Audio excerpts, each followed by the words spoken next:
శ్రావణ మాసంలో స్త్రీలు ఆకుపచ్చ చీర గాజులు ధరిస్తే ఏమవుతుంది?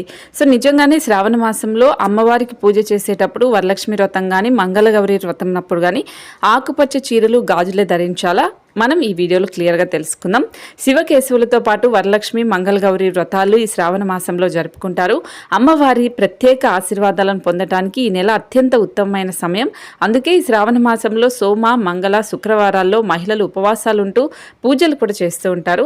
శ్రావణ మాసంలో ఆచరించాల్సిన సాంప్రదాయాల్లో ఆకుపచ్చ రంగు దుస్తులు గాజులు కూడా ఒకటి. దీని వెనుక ఒక కారణం కూడా ఉందని పురాణాల్లో చెప్పబడింది. శ్రావణ మాసం వర్షాకాలంలో వస్తుంది. సో ఈ సమయంలో కురిసే వర్షాల కారణంగా ప్రకృతి మొత్తం పచ్చదనంతో ఉంటుంది. అది కొత్త జీవితం సంతానోత్పత్తిని సూచిస్తుంది. సో అందుకనే మహిళలు కూడా తమ జీవితంలో కొత్త శక్తి ప్రేమ శ్రేయస్సు కావాలనుకునే వాళ్ళు దానికోసం చిహ్నంగానే ఆకుపచ్చ రంగు దుస్తులు ధరిస్తే మంచిది. అలాగే ఆకుపచ్చ రంగును వైవాహిక ఆనందానికి చిహ్నంగా కూడా భావిస్తారు. పెళ్ళైన మహిళలు భర్తల దీర్ఘాయుష్ కోసం అదృష్టం కోసం మంచి ఆరోగ్యం కోసం ఈ శ్రావణ మాసంలో ఆకుపచ్చ గాజులు ధరిస్తారు. వైవాహిక బంధం పచ్చగా సంతోషంగా ఉండాలనే ఉద్దేశంతో ఇలా పచ్చని రంగులో ఉన్న గాజులు చీర ధరించాలి. ఆకుపచ్చ రంగు పార్వతీదేవికి కూడా అత్యంత ప్రీతికరమైనది.